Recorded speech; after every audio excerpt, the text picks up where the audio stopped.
Hello to all our viewers out there. It is a very special session at the Chatterbox Club today. Let's gently walk inside this session and see what's in store for us.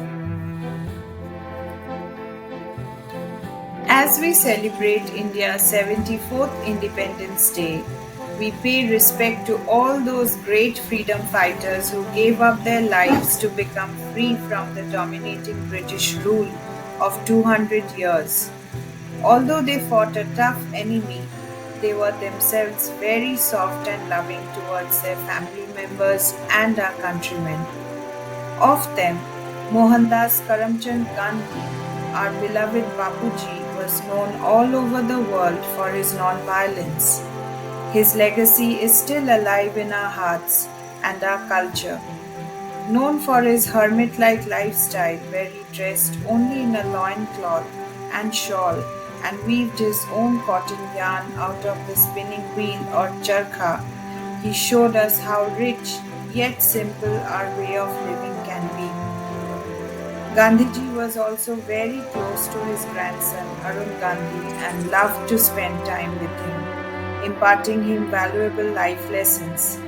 Let's hear the story of a summer the young Arun spent with his grandfather and became richer with valuable life lessons. Grandfather Gandhi, written by Arun Gandhi and Bethany Hegedus, illustrated by Turk, published by Atheneum Books for Young Readers.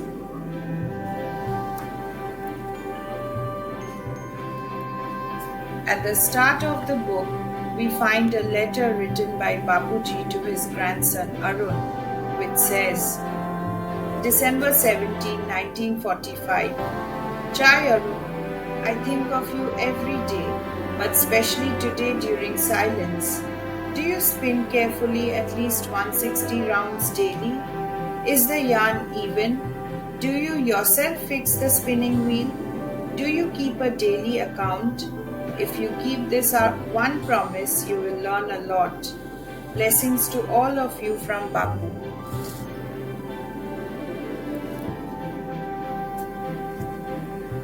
We arrived at Sevagram, grandfather's village, dusty and dirty.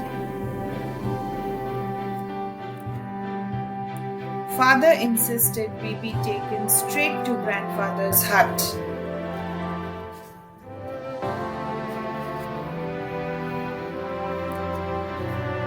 Bapuji sat serenely on the floor. I hung back, afraid to be in his presence, but Ella took my hand and we rushed to him. We bent to touch his feet, a sign of respect. Grandfather gathered us to him in a big hug. He smelled of peanut oil.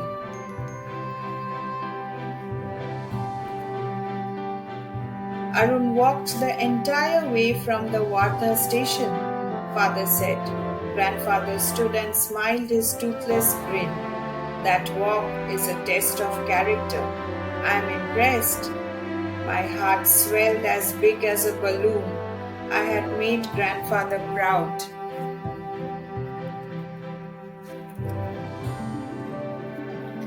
That evening I floated to dinner.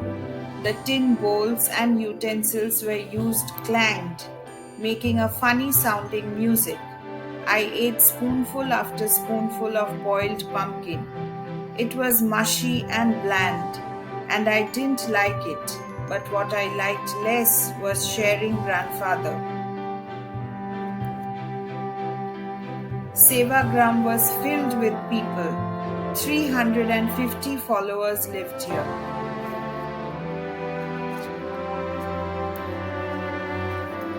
For the rest of the night, even as I washed and readied myself for bed, my dinner sat like a lump in my stomach. The Gandhi name was much to live up to. I had passed my first test, but there would be others. What if I failed? Mother ushered Ella and me to bed. The air was so thick and hot, we slept under the stars to keep cool. I tossed and turned, wondering what the next day would bring. Finally, I fell asleep after even the earth seemed to quiet.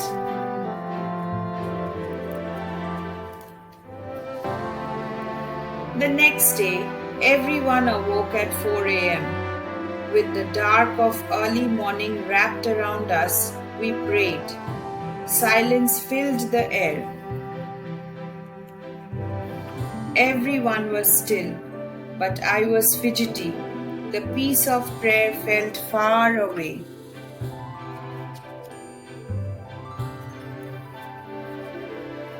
I was glad that when the sky turned the deep orange of a tangerine, it was time for chores. Ella headed off with mother to wash vegetables. Father went with his team to clean the toilet buckets that needed to be emptied, washed, and put back for use. My cousin Kanu and I went off to weed the garden. And grandfather, he worked too, sweeping the floors of the mud huts.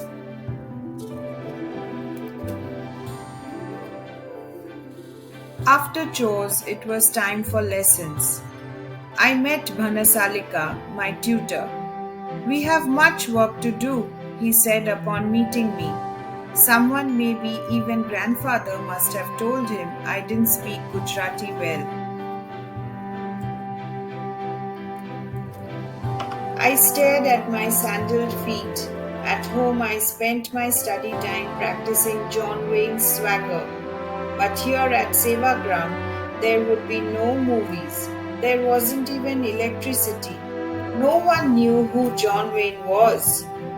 I tried to get the other kids to play bank robbers and sheriff, but the only game anyone was interested in was soccer, which ended up being okay. I was good at soccer, better than I was at Gujarati.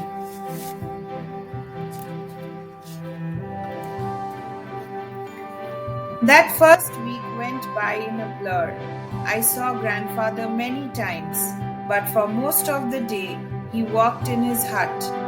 Whenever I would get a chance, I would run a stick along the fence post outside, waiting for some alone time with the Mahatma. But I was always shooed away. Idleness was not allowed.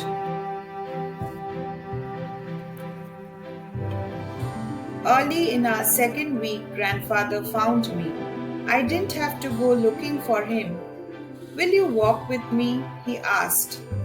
There was always some aide, official, or follower around, but this morning there was no one.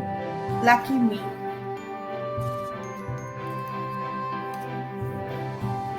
I set off after grandfather.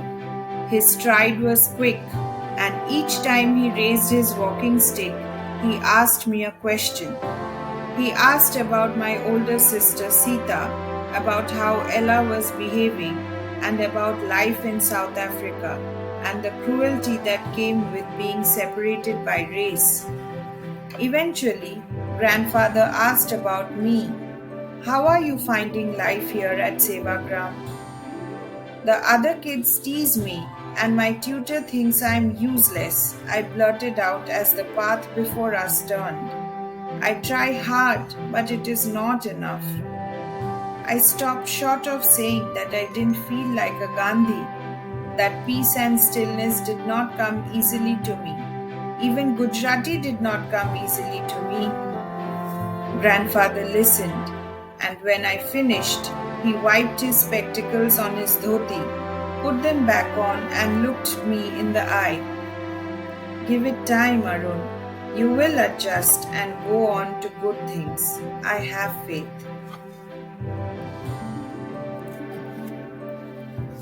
He said no more. We walked on. It wasn't long before an aide found us and escorted grandfather away. I should have known. There were more important things than me. The rest of the day was just disappointing. My pencil nub shrank to almost nothing, but since we took a vow not to waste, I couldn't throw the pencil away. I held it, squishing my fingers. My hand cramped. Stupid pencil.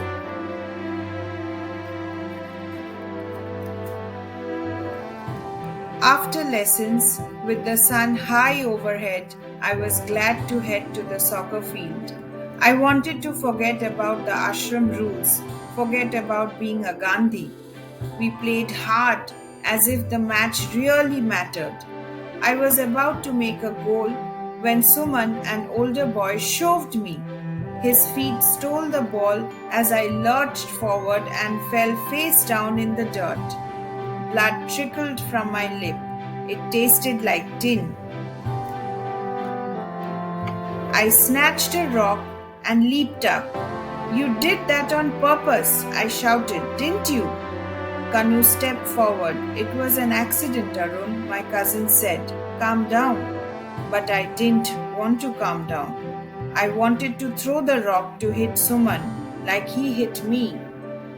Everyone stared. How could he, a Gandhi, be so easy to anger? Their eyes seemed to say. I dropped the rock and ran.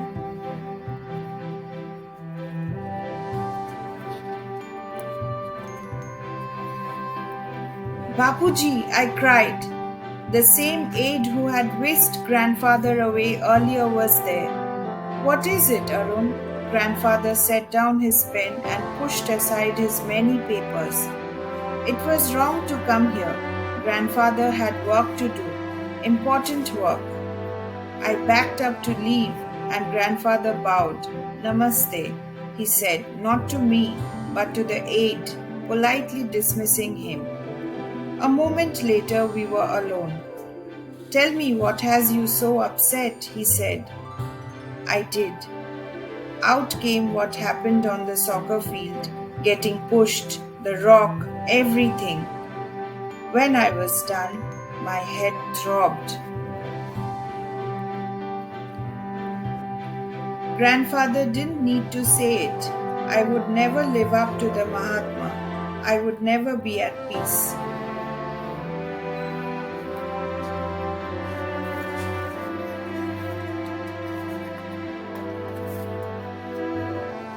Do you think Suman and Kanu never anger, or that they never think injustices happen solely to them? Grandfather wiped my tears. "Do not be ashamed. We all feel anger." But that wasn't possible. Suman and Kanu maybe, but not grandfather. "Even you?" I asked. "Even me," said grandfather. But grandfather taught peace. I would never seen him angry, not even now when I told him what I had almost done. "Let us spin," he said, and he sat before one of the two spindles.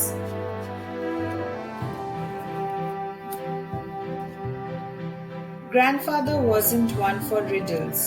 Father had often told me, but he was one for stories. One was coming. I was sure of it.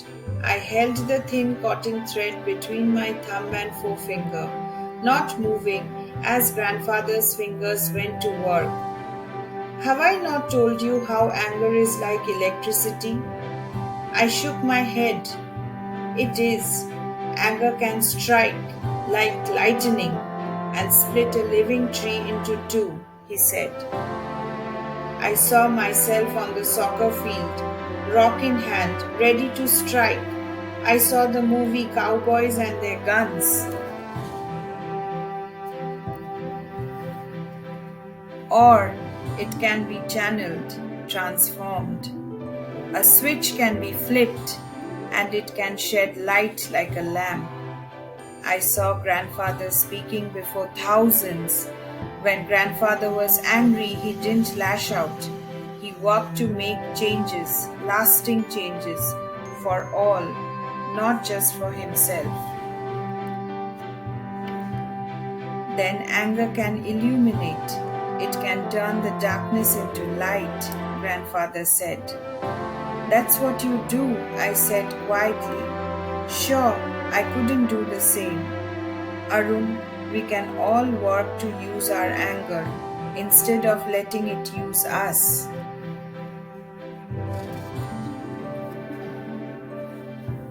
Grandfather slowly stood. He beckoned me to him, and together we stood at the doorway of his hut looking out at everyone working as one. He hadn't told me I was foolish. He hadn't told me I was wrong. And he was right. He hadn't even forced me to choose lightning or lamp. But I did choose, and I would choose over and over from that moment on, like grandfather. I did my best to live my life as light.